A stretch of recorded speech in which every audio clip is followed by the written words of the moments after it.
je nitwa Oscar NSHIMIRIMANA.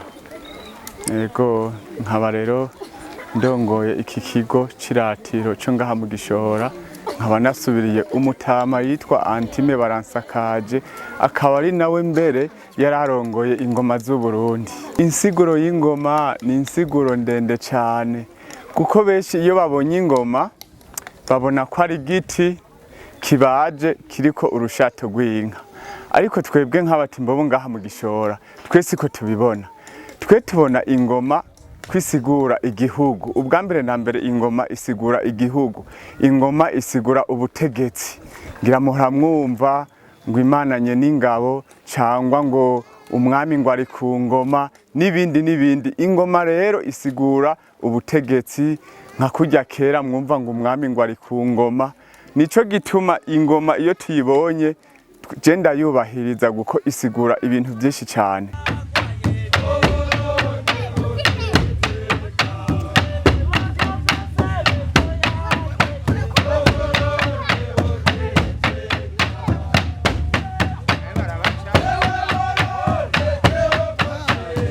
Aha mu Gishora hariho ingoma zibiri zimaze imyaka irenga 120. Izo ngoma rero zagenda ku munsi mukuru bita umuganuro imuramvya. Izo ngoma rero zavuga imisi 8 mpaka umuganuro ugahera. Hama rero ziriko ziravuga izo ngoma, baravuga umurisho usigura ikintu bita umuganuro. Harya rero turiko turatamba, umwe wese afise umurisho wiwe atamba, kandi iyo mirisho irafise amazina. Hariyo bitangwa imararubanza, hariho n'iyindi ifise amazina menshi cyane. Ni ukuvuga umwe wese arafise umurisho ashobora gutamba, nk'imararubanza, amayaya n'ibindi n'ibindi, kuko umwe wese agira ubudasa n'ubundi. Iyo turiko turavuza ingoma murabona hariho ingoma isize idarapo ry'igihugu, iyo bayita inkiranya. Hakaba n'izindi ngoma zinini bita amashikizo, hakaba n'izindi ngoma zitoyi bita amashako, hakaba n'akandi kagoma gatoyi twebwe twagataziriye akanago. Izo ngoma rero uko mwumva ziri mu butandukane niko n'amajwi avuga atandukanye. Nk'iyo bita inkiranya ntivuga ijwi ryo hejuru kandi ntivuga ijwi ryo hasi, ivuga ijwi riri hagati na hagati.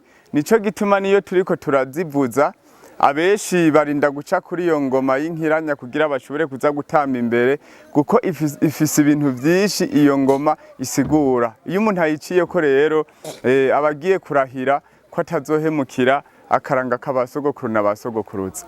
Nico gituma mubona benshi mu gusimba, mu gutamba bacisha umurisho mw'izosi, ko barahiye ko batazohemukira akaranga kabasekuru n'abasekuruza.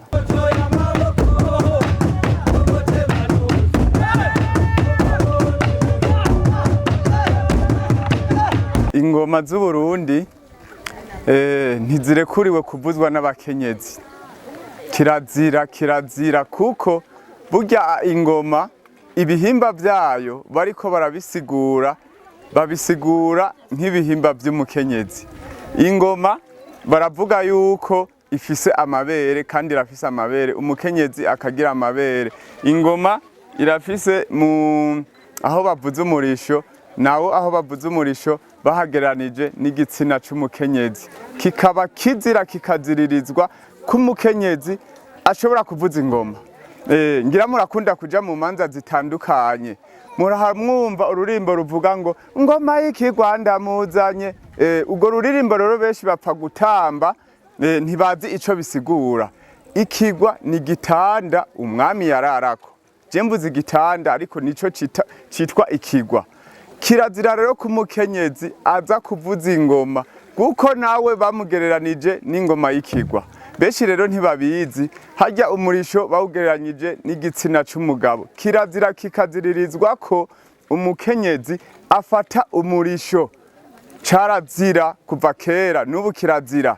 Ntako batagize abakenyezi barabisaba ku mushikiranganji, ariko vyarase. Twe twabonye ivyo bintu bidashoboka, kuko kuva kuri basogokuru na basogokuruza nta mukenyezi yavuze ingoma, ahubwo aja mu ngoma agatambira ingoma, agatayaya, akavuna ihunja, akabyina agasimba, ariko gufata imirisho ngo ariko ngo ararahira avuza ingoma bisigura ko aba ariko arivuza. Kirazira yuko rero avuza ingoma.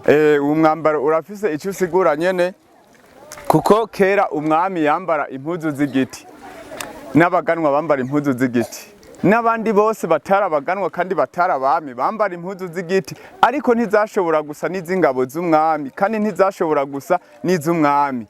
Izo mpuzu z'igiti rero mu kuzambara, imwe yava iburyo igenda ibubafu nk'uko mubona izi zimeze, iyindi kava ibubafu igenda iburyo.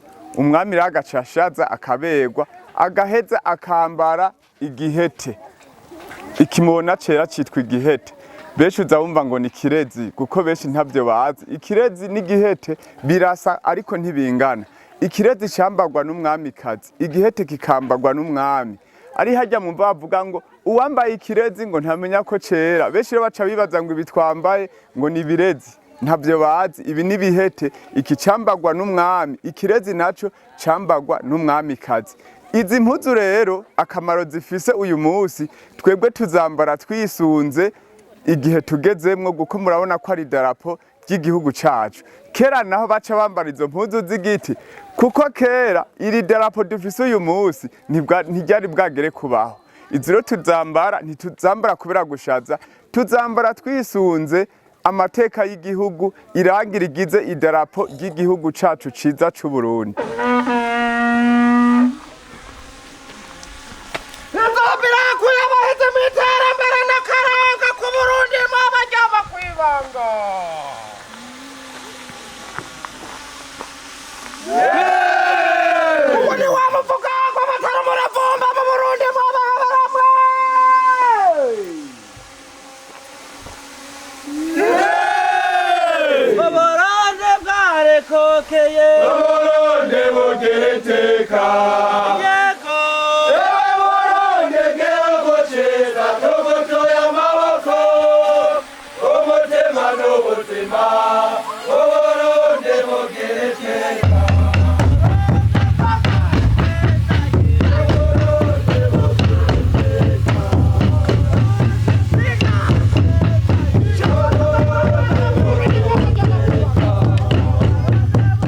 Aka ni kakagoma gatoyi twita akanago, mbere akaba ari n'umwami w'ingoma. Aka nta mugwi w'ingoma ushobora kuvuza ingoma utagafise, guko bisigura ko ari wo mwami w'ingoma, naho mubona ari gatoyi cyane. Iyi nayo ni ya yindi navuga yitwa ishako, bakokera yijwi ryo hejuru.